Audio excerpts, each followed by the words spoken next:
Assalamualaikum warahmatullahi wabarakatuh. Selamat pagi semuanya. Bagaimana kabar kalian hari ini? Semoga kalian semua selalu dalam keadaan sehat ya. Pada pagi hari ini kalian sudah masuk tema 2, menyayangi tumbuhan dan hewan. Subtema 1, manfaat tumbuhan bagi kehidupan manusia, muatan pelajaran bahasa Indonesia. Pada pelajaran bahasa Indonesia kali ini, kalian akan belajar tentang dongeng. Dongeng merupakan cerita hayalan. Dongeng pada umumnya bercerita tentang kehidupan pada zaman dahulu. Dongeng biasanya berisi pesan atau amanat. Tokoh yang ada dalam dongeng bisa manusia, hewan, ataupun tumbuhan. Dongeng memiliki alur ceritanya sederhana. Unsur-unsur dalam dongeng. Yang pertama yaitu ada unsur tokoh. Tokoh yaitu para pelaku yang ada dalam dongeng. Yang kedua, watak. Watak yaitu sifat atau karakter tokoh dalam dongeng. Yang ketiga, latar. Latar yaitu tempat, waktu, atau suasana yang ada dalam dongeng. Yang keempat, alur. Alur adalah rangkaian peristiwa dalam dongeng. Dan yang terakhir, amanat. Amanat yaitu pesan yang ingin disampaikan penulis dongeng kepada pembaca. Untuk lebih jelasnya, kita akan mengenal tentang karakter tokoh dalam dongeng. Tokoh adalah para pelaku atau pemain yang terdapat dalam sebuah cerita. Sedangkan watak adalah penggambaran sifat tokoh dalam sebuah cerita. Pesan moral adalah pelajaran moral atau pesan yang disampaikan seorang penulis kepada si pembaca yang dapat membedakan pelajaran hidup bagi orang lain. Dalam dongeng terdapat tokoh. Setiap tokoh dalam dongeng memiliki karakter atau watak yang berbeda-beda. Ada karakter yang mendukung tokoh utama, ada karakter yang menentang tokoh utama, dan ada karakter yang netral. Netral ini maksudnya tidak mendukung atau tidak menentang tokoh utama. Tokoh dalam dongeng biasanya disampaikan secara langsung oleh pembuat dongeng, yaitu dengan memberi nama atau sebutan. Karakter tokoh dalam dongeng ditemukan dengan banyak cara, antara lain yang pertama, disampaikan secara langsung oleh pembuat dongeng, kedua, melalui percakapan antar tokoh, ketiga, disampaikan oleh tokoh lain, dan yang keempat, pendapat tokoh lain. Ini adalah cara mengetahui karakter tokoh dalam dongeng. Selanjutnya, menemukan pesan dari teks dongeng. Dongeng merupakan cerita yang tidak benar-benar terjadi atau cerita hayalan. Dongeng biasanya berisi pesan yang ingin disampaikan oleh pengarang kepada pembaca. Untuk menemukan pesan, kita dapat membaca atau menyimak dongeng dengan cermat. Contoh, perhatikan dongeng berikut ini, yang berjudul Kebun Penuh Lubang. Di sebuah kebun, tinggallah kakak beradik kelinci. Mereka bernama Lulu dan Lili. Pada suatu hari, datanglah sekelompok tikus tanah ke kebun. Mereka membuat lubang di mana-mana. Lulu berkata, "Lihatlah, Li, kebun menjadi penuh lubang sejak para tikus datang. Mereka juga merusak tanaman saat membuat lubang." Lili, "Iya, Kak, kalau begini, banyak tanaman yang akan mati." Lulu, "Sebaiknya aku bicara kepada mereka."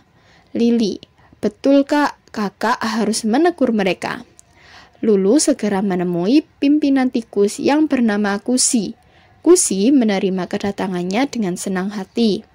Lulu berkata, "Maaf Kusi, sejak kelompokmu membuat lubang, kebun ini menjadi rusak. Sebagai penghuni kebun, kita harus menjaga kebun." Kusi, "Maaf Lulu, kami tidak bermaksud merusak kebun. Kami hanya ingin berlindung dari hujan." Lulu, "Sebaiknya kamu memberitahu teman-temanmu agar lebih berhati-hati saat membuat lubang." Kusi, "Baik Lulu, aku akan mengingatkan teman-temanku." Lulu, Nanti akan kubantu mencari tempat berlindung agar kalian tidak merusak kebun. Kusi, terima kasih Lulu. Nah, ini adalah contoh dongeng antara kelinci dan tikus. Pesan yang terdapat dalam dongeng Kebun Penuh Lubang yaitu, sebagai seorang teman, ketika melihat temannya melakukan kesalahan, sebaiknya memberitahu dan menasihati dengan cara yang sopan dan baik. Yang kedua, seseorang yang melakukan kesalahan sebaiknya tidak langsung meminta maaf dan tidak mengulangi kesalahannya kembali. Ini adalah pesan yang terdapat pada dongeng Kebun Penuh Lubang. Nah, untuk mencari pesannya ini kalian bisa membaca terlebih dahulu dongengnya sampai selesai dengan cermat. Jenis-jenis dongeng. Jenis-jenis dongeng ada beberapa macam. Yang pertama di sini ada mite. Mite yaitu dongeng dengan latar belakang sejarah yang mengandung hal-hal ajaib dan dianggap suci. Yang kedua, legenda. Legenda yaitu dongeng mengenai peristiwa sejarah suatu nama daerah atau asal-usul daerah. Yang ketiga, fabel. Fabel yaitu dongeng yang menceritakan kehidupan hewan. Sama seperti dongeng tadi yang ada di contoh, itu adalah dongeng fabel, menceritakan kehidupan hewan. Yang keempat, ada hikayat. Hikayat yaitu dongeng yang menceritakan kehebatan atau kepahlawanan seseorang. Dan yang terakhir, yaitu parabel. Parabel yaitu dongeng yang menggunakan perumpamaan untuk menyampaikan pesan moral. Ini adalah beberapa jenis dongeng. Contoh dongeng yang terkenal di Indonesia, di sini ada dongeng bawang merah dan bawang putih dan dongeng Malin Kundang. Apakah kalian sudah pernah membaca dongeng tersebut? Nah, kalian bisa membacanya untuk mengetahui apa pesan yang ada di dalam dongeng ini. Menceritakan isi dongeng berdasarkan gambar seri. Selain dalam bentuk paragraf, dongeng juga dapat disajikan dalam bentuk gambar seri. Gambar seri maksudnya adalah rangkaian gambar yang mewakili isi cerita atau dongeng. Dengan mengamati gambar seri, kamu juga dapat menemukan pesan dalam dongeng. Langkah-langkah menemukan pesan dalam rangkaian gambar seri.